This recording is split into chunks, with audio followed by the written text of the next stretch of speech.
What's up, guys? Swallower here, and welcome back to another episode of me covering an abysmal doggy doo-doo plane because people find more value in my suffering than any information that I have to give. And today we're covering the Seafire FR-47. On the surface, it just looks like a cool Spitfire. It has counter-rotating props and a mean-looking shark skin-colored navy camo, but unfortunately that's about the only good thing about it. Despite having the Spitfire airframe, it is 1.5 times heavier than the LF Mark 9, making it fly more like an underpowered Tempest. Poor turn circle, poor turn rate, poor climb, poor speed, poor energy retention. Never mind comparing it to overpowered planes like the LF Mark 9 or Yak 3U that just happen to be at the same BR, just look at how it compares to the BF-109K4, one of the most underwhelming 5.7s in the game. It has about the same turn circle while basically doing everything else worse. In fact, a better comparison might actually be with the F4U1C, which is in a similar situation of having a good airframe turned bad with extra weight, then over-tiered because of the guns. And the Seafire is only marginally better, so even if you think the F4U1C belongs at 4.7, the Seafire is only marginally better flight performance-wise with half the ammo and weaker guns. Hopefully that's enough to paint a picture of what state this plane is in right now. I think what hurts most out of the poor performance isn't necessarily the poor turn circle, or the poor turn rate, or the poor energy retention, or the poor speed. What hurts the most is its climb rate, which is about a third worse than what other planes at this BR get. And if I'm honest, you'd probably be doing better if you brought the Spitfire F Mark 9 from 4.3 up to 5.7 than in this thing. There are a few positives to the plane that I will note though. Similar to the Sea Fury, the Seafire's engine does maintain its power pretty well up to high altitudes, past 5 kilometers when compared to their original counterparts, the Spitfires and Tempests. Though it doesn't mean much when the plane weighs so much that you're still not going to be able to outclimb anybody at this BR. Another positive is that the plane doesn't compress as much at high speeds compared to other Spitfires, so you can actually turn alright when you have speed. You'll just bleed it away very quickly because of your poor energy retention. And the plane gets an actually usable flap setting, takeoff flaps that rip off at 370 kph IAS, in addition to the usual Spitfire landing flaps that rip at 260 kph. The wing rip speed is also about 100 kph higher than other 5.7 Spitfires, so it is sort of helpful in dives to make sure that you don't rip. A bit of a quick side tangent here, the War Thunder wiki lists this thing's landing flap rip speed at 370 kph as well, which is wrong. I tried to use War Thunder RTI to try and corroborate since it has a database of rip speeds, but I think mine is out of date, so those numbers were also wrong.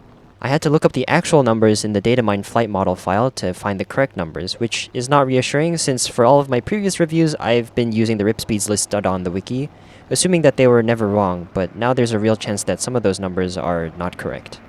Hopefully they're all fine, but I guess I'll need to be more careful moving forward. Specifically regarding the engine, its fuel consumption on WEP is incredibly high. It burns nearly 2 times faster than at 100%. Even the LF Mark 9, which burns fuel quickly, is only around 1.4 times. So to compensate, you end up having to bring a lot more fuel. And the engine also really likes to overheat, particularly at low altitudes. I usually don't mention this in my guides since you can usually fix it with manual engine controls or moderate reductions in throttle. But even with both of those things, I found myself very often in blinking red if you aren't managing your temperature by adjusting both radiator and prop pitch percent. And so let's get to the firepower, which is supposedly the reason why it's at 5.7. It's okay. You get 4 Hispano Mark 5s, which are pretty good guns with good ballistics and velocity, but you get a total of 496 rounds of ammo. The outer pair of guns getting 114 rounds per gun, and the inner pair getting 134. So you have to be rather conservative with your shots, which would be possible if your airframe was good and you were able to line up for shots better, but that is not the case with this plane. You will very often have to either just let someone escape shots that you could possibly have gotten if you could have sprayed, or if you do spray, then you're going to run out of ammo much more prematurely. Plus you get a fair few hits with these guns because they contain a lot of the sap rounds, which don't do very much damage. And unfortunately, there isn't a belt with majority HE belts only, which are the ones that actually do damage. I will say that maybe having played the Firebrand just before and wasting all of my ammo, whiffing all of my shots, has given me a little bit more experience to get better at this, but it's not nearly enough that I can really feel comfortable with this amount of ammo. And as for playstyle, you want to start with the side climb. You're obviously not going to be above anybody, so you'll probably be about the same altitude as the planes that didn't climb very effectively or have poor climbs to begin with. And once again, the goal is to play along the sides, try to bait enemies away from the middle so you can safely take 1v1s against enemies that you can maybe win against, and just keep running against enemies that you can't win against. This plane can do some defensive flying to an extent since it doesn't compress too much and rolls okay, but the biggest limiting factor of your plane is really how underpowered the engine is on your plane, really limiting your ability to catch people after forcing overshoots, climbing up for enemies that run away, following them into vertical maneuvers. I mean, the Spitfire airframe already wasn't that great at retaining energy in a turn, but this just makes it so much worse. So, very often I find myself leaning towards trying to force diving fights so I can at least try to use the decent high-speed turn, as I might do in an American plane. I have gotten some matches where I'm able to climb up to high altitude, but I never found the plane to perform all that much better there. It just felt more like a brick, so even if it doesn't lose that much power up there, it's still not going to be enough to change how much you perform. Plus, most of the matches devolve down towards the deck, and you'll almost always be starting with an energy disadvantage in most dogfights due to your poor climb, so you'll be forced downwards anyways. In terms of the matchmaker, because you're on the British team, you usually do have the luxury of not having to fight LF Mark 9s yourself, unless of course they bring out the American or Soviet or Israeli premiums, but basically every other enemy is still a threat. One plane I basically never considered to be a large threat in most other planes, let alone a Spitfire, are the Focke-Wulf 190Ds, that are especially dangerous since if they get an energy advantage over you, you're basically cooked on all fronts. You cannot defensive fly to force an overshoot on them since they roll and turn very well at high speeds, and if they do pull off and overshoot, you do not have the energy to follow them up, nor can you outrun them. Obviously, there are a bunch of other planes that can do just the same, if not better, but it was especially depressing to realize how little of a chance you stand against a relatively mediocre enemy in a full down tier. So once again, this plane is very much dependent on climbing to altitude to gain speed for dogfights, but it does not have the climb to effectively get there, nor the speed to disengage if you find yourself in a bad spot. The flaps do help somewhat in a dogfight. They do tighten your turn and don't reduce your rate by that much, but your energy retention is still bad to begin with, so this is only going to make it worse. Useful if you have some speed to bleed for a bit of extra turn, but not quite as good at helping you pitch up against stalling enemies higher above you since you'll probably run out of speed before you get guns on. And now we have to talk about Spitfire Syndrome. I think I got this term from somewhere else, I don't really remember where, but the idea behind it is that when an enemy sees a Spitfire or a Zero, if they only have a surface level understanding of the plane, they will register any variant of a Spitfire or a Zero as unwinnable in a dogfight, and so opt for a more passive strategy like exclusively boom and zooming or energy traps or just running. This happens quite a lot if you play Spitfire variants, which means that some enemies you just can't engage because they aren't willing to take the fight at all with you. It can be annoying in other Spitfires, but understandable since it is true to some extent that a lot of Spitfires are just unwinnable in dogfights, but with this plane it's just rather depressing when an enemy that does stand a very good chance of winning against you in a dogfight decides to just run, and all you can do is just waste time, wait for them to climb for an energy advantage, then boom and zoom you to death because at a certain point you're going to run out of altitude and then you're not going to have enough energy to be able to defensive fly at all. While other Spitfires might have the climb or the turn to be able to respond in that situation. There are some particular scenarios where Spitfire Syndrome is actually helpful for this specific plane though. Someone who doesn't know how poor the Seafire's turn rate or turn circle is might overestimate your dogfight performance. So even if they're in an advantageous position, like say for instance Yak 3 in a raid fight, they might assume that you're just going to win and so disengage or change directions to attempt an overshoot, which can sometimes help you avoid getting roped into a potentially worse scenario. This happened to me quite a few times actually, where enemies gave up on the raid fight when they clearly would have won, and I can't tell if it was actually Spitfire Syndrome in action or just the average ARB player making a poor decision, whether they're aware of my performance or not. Alright, let's get into the gameplay. You might have noticed from the previous match that I have a bit of trouble deciding when to actually dive for people, or how far I should dive to chase after people. Because in that last match there was a BF-109 that was with me at really high altitude, he dived away, so I just chased him down thinking, I'm coming in with a lot of altitude, I'm also not dropping throttle at all, so I should have enough energy to escape any bad situation that happens just by extending out. But after doing like 2 turns, this thing loses all of its energy and all of its speed, and then I get chased down by like 3 other 109s and I can't really do anything. And this is another early match that I played in this plane where I wasn't quite aware of how much I needed to be conserving my altitude. So you're going to see here that I'm going to try and chase after this 109 as he dives down to the deck. I'm showing you this to demonstrate that you really should not chase after people if you can afford to do so. Additionally, I'm wasting a lot of ammo on really poor angle shots. I think I just really wanted this 109 to die before I could get him to escape, but best practice here would just be to let him continue diving and then not follow him down. Not waste any of my ammo and just continue going after enemies that are higher altitude. And this thing is able to keep up in a dive with a 109. Its wing rip speed is pretty high, though your poor engine and linear energy retention means that you are going to slow down pretty quickly once you do level out. My aim there was just absolutely horrible. I probably could have killed him there if I had been a bit more precise. But now I'm on the deck, I've lost all of my ammo, and this is the worst situation. You do not want to be in this kind of a place. But, I mean, I did get him, I guess, so it wasn't for nothing. Next target to go after is that Focke-Wulf 190. I've already had one bad experience with the Focke-Wulf 190D diving on me, and then me not being able to chase it up due to its port turn and how terribly it performs in the vertical. 109 off to my right, so he's a priority first. I'm going to have to try and take a head-on with him. I don't have that much ammo, so I need to be conservative, and yeah, just a hit. These guns tend to do that quite a lot because of the sap rounds that don't do very much damage. So it's a bit of a 50-50 if only one of your shots land. Another hit. It is a G14, and he's going really slow directly in front of me. There's really not much he can do here. I'm just waiting for a perfect shot. I do want to be careful not to overshoot here, though. Okay, there's his tail gone off. I do have a Mark 5C Trop here with me, so hopefully he's able to help me deal with the Focke-Wulf. Focke-Wulf went after the Spitfire. I'm going to try and pitch up for a shot here, but yeah, he's too fast right now, and I'm basically completely out of energy. And this thing's acceleration is so slow. I'm not even climbing at that high of an angle.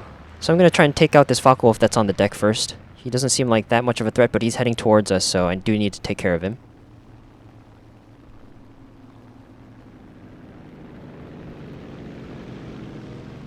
Okay, he's not really maneuvering very much, so I might be able to get a very easy shot here. There we go.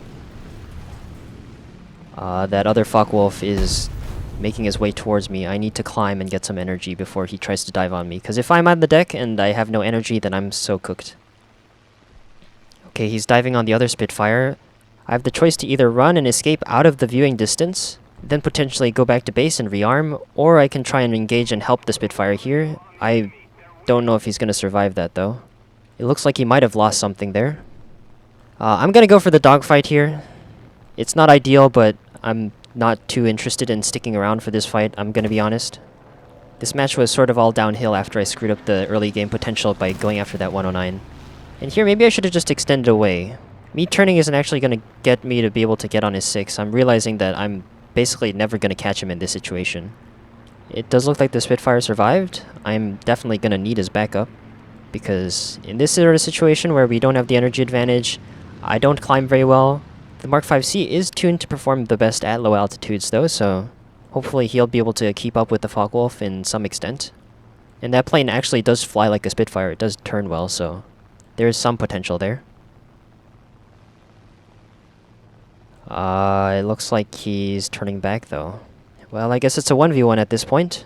I'm at pretty low altitude, so my engine is starting to cook. This is not ideal. I need as much altitude and energy as possible, but at the same time, I'm not going to be out climbing a Focke-Wulf 190. I feel like the only situation in which I win here is if he decides to dump all of his speed, tries to stick on my 6, and then we end up in a low-speed dogfight somehow. And then maybe I can try and eke out a win? Because trying a scissors fight against a Focke-Wulf is going to be very risky.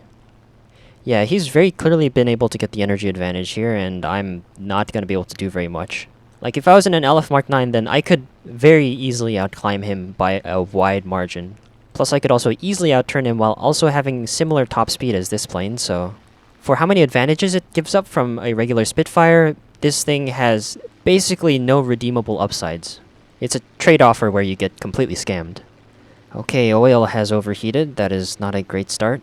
I'm going to lower throttle to 100%, but I realize here that this plane also does not even like to cool off. So you really want to avoid getting to the overheating percent, which is not easy to do when you're at low altitude and the plane loves to cook itself.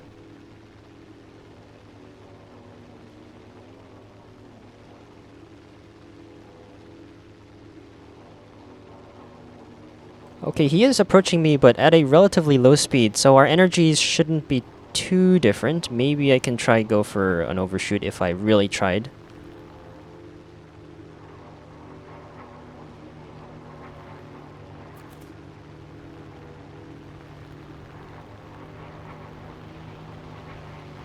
This thing does get really floppy in a rudder roll, though. I'm overrolling way too much, and I'm not quite able to control it as the way I wanted to. Okay, he's been overshot. Now, if I was in a regular Spitfire, then this would be the easy part where I just pitch up and shoot him out, but this thing's horrible energy retention and vertical performance and climb means that he's just very easily able to zoom away from me. It is not even a competition. After all that climbing, I'm already out of altitude again from just that one maneuver. Let's see if I can try it one more time while I have some altitude, but it's not looking very hopeful.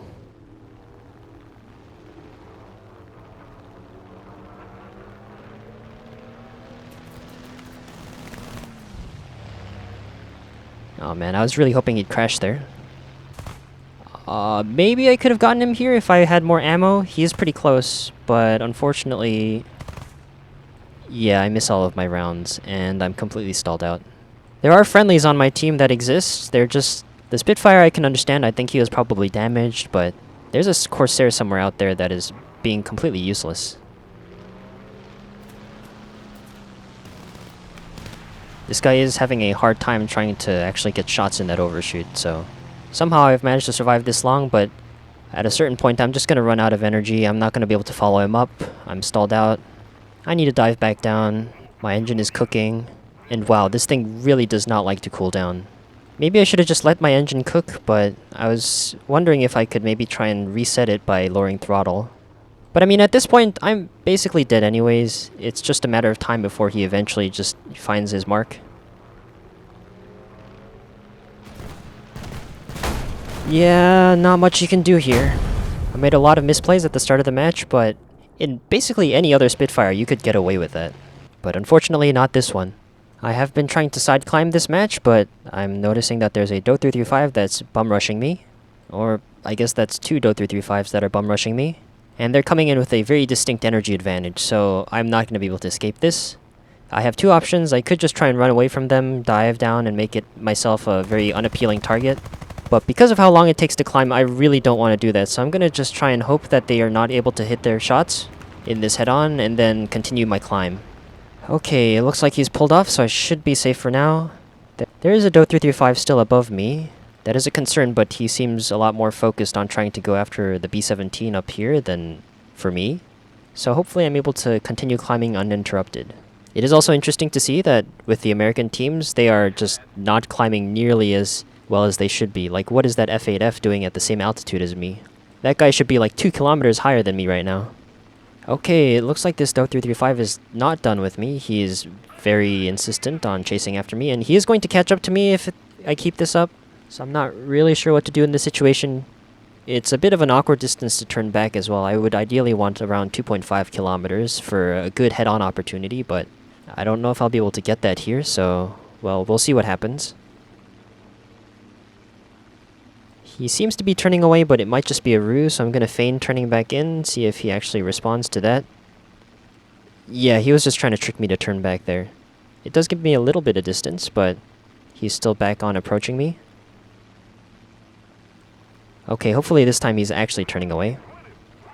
I'm a little concerned about those 109s up at altitude, since they are sort of in my area, more so than towards the center of the map. Do 335 finally decides that it's not worth chasing after me, which is good. I don't have to deal with him anymore. At least not until he decides to turn back for head-on. So I am actually able to climb for about 2 minutes straight uninterrupted. These two enemies just took out a friendly B-17 and are now turning back. Ideally, I take out this Do 335 in the head-on. Unfortunately, just more hits with the Hispanos, and I have to deal with this 109 as well. And potentially that other 109 in the background. Actually, this 109 doesn't seem that interested in fighting me. And that Do 335, he's only been hit, but he doesn't seem to be wanting to engage me right now, so maybe I'll be able to get an isolated 1v1 against this BF-109.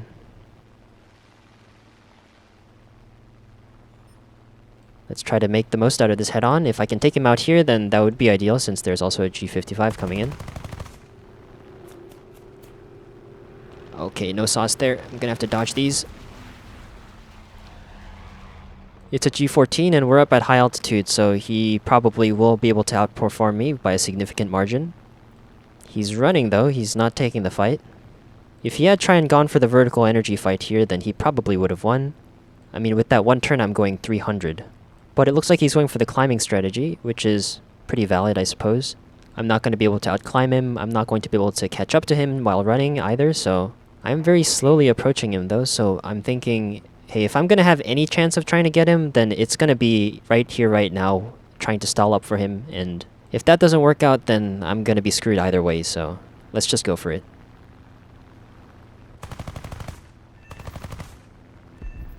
Ooh, okay, I was able to snipe his wing out. He was going pretty slow, so it was a relatively easy shot there. And the Do-335 that I managed to hit at the start somehow killed himself as well, so I'm sure I'll take the 2 free kills. And here comes the G55. Having reviewed the earlier version of it, I know that it turns pretty tight, but maybe also doesn't do that well in the vertical. I don't know about this version specifically, though, if its engine has been upgraded or not. But he's coming in with quite a bit of speed. Maybe I can just get the immediate overshot here. And this is what I mean with Spitfire Syndrome. He probably could have actually just outturned me here, but he's opting to just run instead, or I'm really not sure what he's up to. But because I'm so firmly on his 6, I'm thinking I'll probably be able to get him eventually.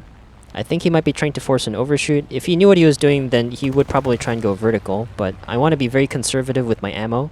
So I'm going to try and wait for the perfect opportunity. But that means that this is going to take a while, and I might end up having to burn a lot of altitude as well.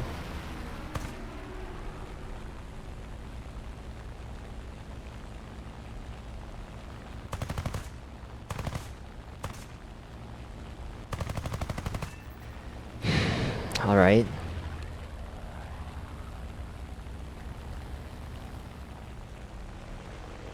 Okay, he's actually gonna get the overshot here. I need to make sure to dodge. And please, I'm hoping that I'm actually able to pull up over his nose here.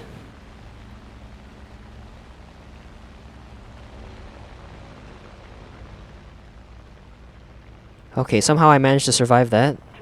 Let's just hope that he's not gonna run and be annoying. There are other enemies around here, and I need to be a little careful about that. But this airfield is the short one, so I shouldn't be too concerned.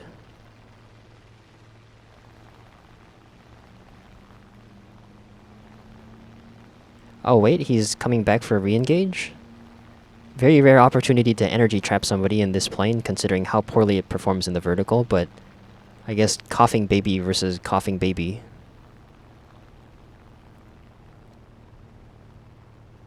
Looks like he's given up, so I'm going to be able to chase him down here. Enemy Focke-Wulf has also just taken off from the airfield, but I'm not quite as concerned about him right now. He's at a pretty low energy state. And I really just want to finish off this G55. Come on, I got a hit, and then I got a crit. Okay, finally. Now that Focke-Wulf should be pretty slow since he just took off, so I might be able to catch him here. Or not, I guess I'm just as slow, considering I just did a few turns, and I'm pretty sure that he's going to be able to out-accelerate me before I actually get to him. I only have 12 rounds of ammo left too, so this isn't looking that great.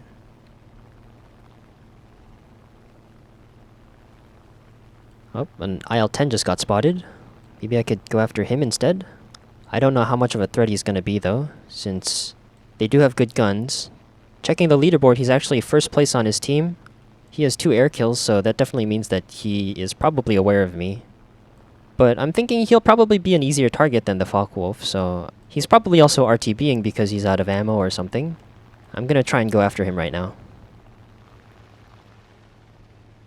Just making sure that Focke-Wulf isn't gonna chase after me now that I've turned off of him.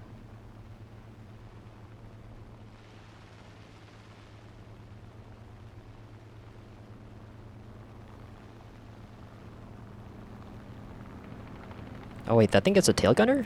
I do not remember that. I don't think I've ever played the IL-10 before, nor do I think I've died to its turret before, so... And he pilot snipes me. Strangely, those last set of rounds that actually killed me weren't rendering on my end. Very strange. But either way, that was a pretty dumb decision on my end. And I ended up missing my shots anyways, so... It was probably just better that it ended there. I can't really be bothered to try and RTB to get more ammo in this plane, because it's really not that fun to play. I've side climbed a bit. This is Rocky Pillars, so it's a high altitude map. It started off with me in an air spawn, so technically I guess it is better for me. My engine is also going to overheat less. Unfortunately, I'm still at the same altitude as something like an LA7 that is supposed to not perform quite as well at high altitude, but who knows, he's right up here with me, so... I'm pretty confident that in a 1v1 I would probably lose quite easily to an LA7. Luckily, it's not a 1v1 right now. I have a K4 on my team, so hopefully he's able to provide backup. LA7 isn't quite able to pitch up for me. I think he's pretty much out of energy here, so I guess the poor engine power of the Russian planes at high altitude is actually making a difference right now.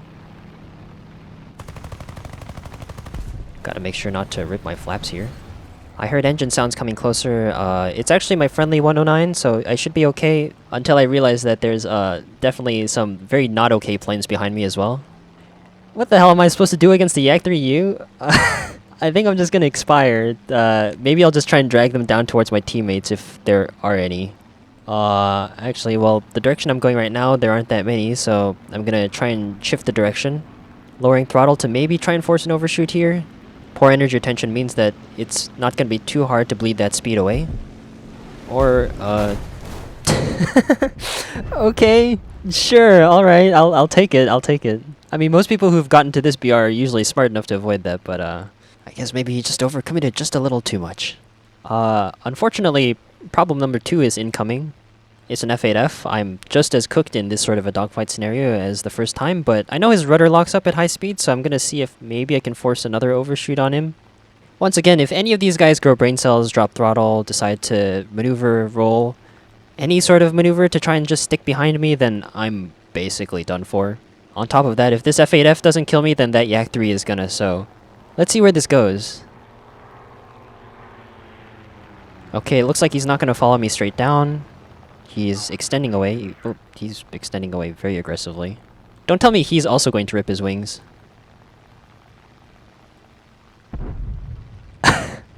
What do I even say at this point? Unfortunately, he doesn't actually J out, so I don't actually get credit for that kill. But I'm gonna count it, because that was all skill, baby. That was all me. Okay, contestant number 3, Yak 3. It's not saying Yak 3U, so I guess it's a P? Still very concerning. I'm not gonna win a dogfight against him. Especially since we're very aggressively dropping altitude. But maybe I could get another wing rip? If I could get 3 in a row, that would be crazy. Come on, I'm just trying to bait you to a little bit faster speed. Come on, I know you want it. Okay, it looks like he hasn't ripped his wing yet. And he hasn't overshot me from that maneuver, so he's dropping throttle. This guy, unfortunately, has brain cells. And when someone has brain cells, you die. I do have lower energy retention, and I do have some speed right now to work with, so I might actually be able to stick behind him here, since I did actually get the overshoot here eventually. He definitely should have just kept raiding there, but he turns back in towards me. And I'm guessing this is also partly Spitfire Syndrome. He is smart enough to lower throttle, but he probably thinks that I'm some sort of a Spitfire. It goes into a rate, and that's something I'm not gonna win. I have a very terrible rate compared to a Yak 3, so... yeah, things aren't looking good right now. I'm wondering, maybe I have to go vertical here? But then, inexplicably, this guy just decides to turn direction straight in front of me. And I'm guessing this has to be Spitfire Syndrome again. He's thinking that, oh, if I keep raiding against the Spitfire, I'll lose, so... I'm gonna have to try and go for another overshoot or something, and then he ends up killing himself like that. This has gotta be some positively peculiar gameplay. Anyways, I do actually have quite a bit of ammo left, because for one, well, I never actually got into a situation where I had to spray all that much. And two of my enemies just crashed into the ground, so... I'm gonna see if I can get a little bit more work done right now. The rest of the enemy team is kind of shredding my team right now, though. It's not looking good. In particular, that LF Mark 9 and that Yak 3U. Yeah. Not to mention the LA7, the F8F, Yak 9. They're all just... You know what, I'm gonna side climb a bit more before I actually go closer to them. Yeah, looks like that Spitfire just died. And there aren't really any friendlies around here to help me. I would have loved to help that Spitfire, but I was in no position to assist. If I am going to deal with these guys, it's going to have to be one-on-one, but both of these planes outclimb me by a massive margin, so the longer I wait, the smaller my energy advantage is going to become, and at a certain point, they're just going to be able to kill me very easily, so I really need to figure out at what point I'm going to attack them at. I am heading towards my airfield a little bit, just in case I need to run, but that Yak 3U is approaching very aggressively. And if he tries to pitch up for me, I don't think I have the energy to try and outstall him. But he's actually turning back to try and kill this other Spitfire, I think. He's pretty crippled. So he's probably going to go down pretty quickly, but I need to take this opportunity. F8F is also incoming, that is not a good sign either.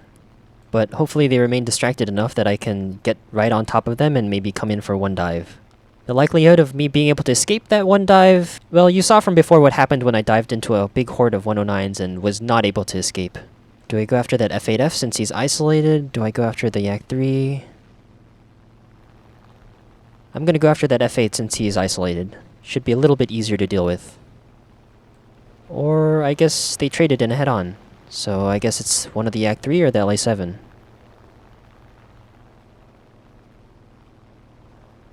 I have positioned myself behind them, so I do have a somewhat of an advantage in this situation. LA7 is coming in. I think he might actually try to go for a head-on. Maybe I can energy trap him here, but that Yak 3U is going to make it very difficult to execute upon that. Ooh, 109 is actually coming in. I think he actually managed to get the LA7. But the Yak 3U is still definitely alive. I need to take advantage of the opportunity that the 109s just presented me, so here I go in for a dive. Whew, okay. If I missed those rounds, I would have been cooked. Okay, yeah, this match is actually salvageable. It's going a lot better than I thought it would. So I'm actually going to stick around as opposed to making the dumb decision of trying to engage people with like 2 rounds of ammo. Those matches I didn't really care very much for survival, but here I kind of want to make this match work. I mean, come on, it would be a shame if I let those 2 enemies that sacrificed themselves go to waste like that. So because I was really close to the airfield, I rearmed for more ammo. We got a friendly French Focke-Wulf getting engaged by a Yak 9. And a Spitfire that's very close, but there's not really going to be a point in me engaging that Spitfire one-on-one, so I'm going to try and kill this Yak 9 before he kills the Focke-Wulf, and then hope for a 2v1. Unfortunately, I missed most of my rounds, and the one that does hit is just a hit. Classic Hispanos. I need to make sure not to overshoot here, so I'm lowering my throttle a bit. I'm not quite able to pull in. I'm very hesitant to try and lower throttle in this plane just because of how poor its energy is, but in this situation, I really need to. Unfortunately, the Focke-Wulf goes down. I don't actually know if I'll be able to pull in for this Yak 9. Because I missed that opportunity that I got, he's actually gaining a lot of position right now, and I'm not quite able to follow him. I'm going to see if I can use my flaps to just barely get a bit more AoA right now while I have some speed, but for some reason he goes a little up inside of that turn, which actually lowered his turn rate there, and his turn rate ended up slower than it needed to be, and so I was just barely able to clip his tail off. We got a Seafire Mark III engaging this LF. At least that plane does turn pretty decently, but I'm pretty sure the LF will still be able to win in that situation. Spitfire's coming in for a head-on. I do really want to kill him right now. Trying to just get the shots in. And okay, I did spray quite a bit against this guy right now, and also against the Yak 9 UT, but I'm already down to 1/5 of my ammo. And I was worried I was going to run out if I sprayed too much there. Luckily though, it looks like forcing the head-on against the LF Mark 9 was just barely enough to get the Seafire on his 6 and then finish him off. Wow, what a game. Clearly this plane needs to go to like 6-7 or something, because I was so easily able to deal with Yak 3Us, LF Mark 9s. I mean, playing this plane is just so easy. Jokes aside though, I think this thing could probably go to 5-0 and be fine. If anything, I think the Mark 5C is actually just a better plane, even if it doesn't perform that well at altitude. But that's all for now, gamers. I'll see you guys in the next one. Bye-bye.